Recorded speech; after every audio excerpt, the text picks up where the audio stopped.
Coming to the different stages, wheat plant, that is Triticum aestivum, which forms the primary host for the fungus.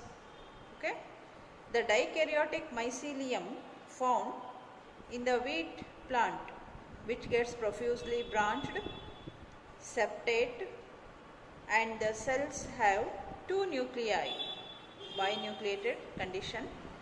The dikaryotic hyphae are formed by the germination of the acidiospores.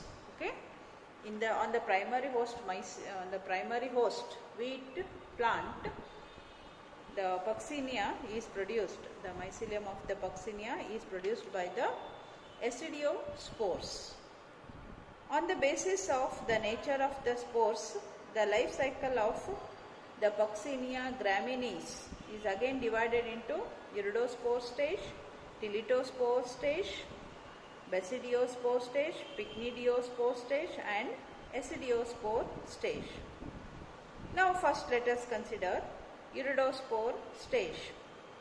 The iridospores are stalked, unicellular, rounded, binucleate spores. They are produced on the wheat plant by the mycelium of the Puccinia graminis during early summer. The iridospores are stalked, unicellular structures. Okay, they are binucleate, produced on the wheat plant by the mycelium of the Puccinia graminis. The iridospore producing stage is called iridospore stage. This stage is found on the wheat plant, the primary host wheat plant.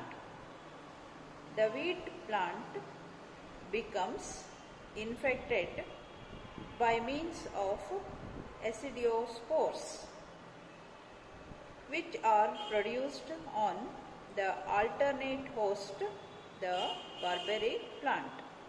Acidiospores are produced on the barberry plant.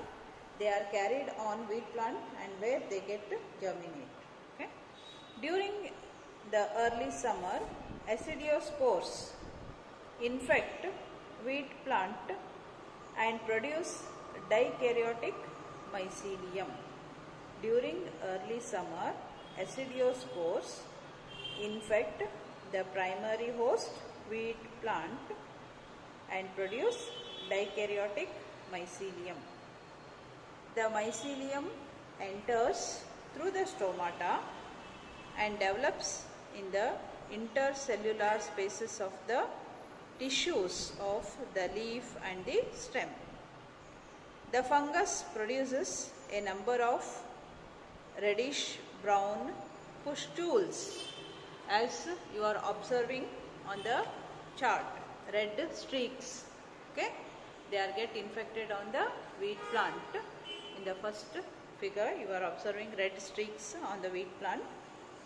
The fungus produces a number of reddish brown pustules or the streaks on the upper surface of the leaf.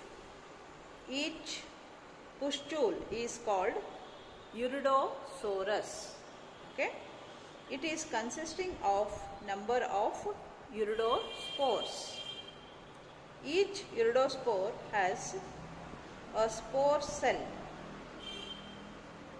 okay, a long stalk and a foot cell. It is having the stalk and the head. The iridospore is an ovoid, stalked, unicellular and binucleate structure. The iridospore is an ovoid, stalked, unicellular and binucleate structure. It has thick wall consisting of two layers, outer exine and inner intine.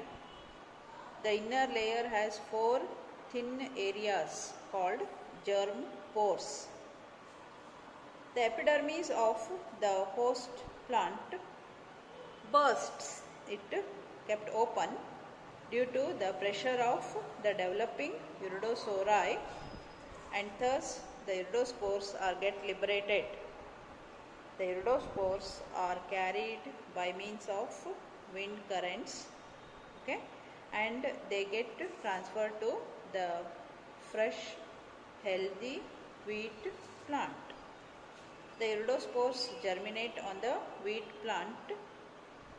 Each iridospore produces one or more germ tubes through germ pores. The germ tube grows on the surface of the leaf and it reaches the stoma. On reaching the stoma, the germ tube swells at its tip into an elongated vesicle called appressorium. Now it is cut by means of the cross wall at the basal region.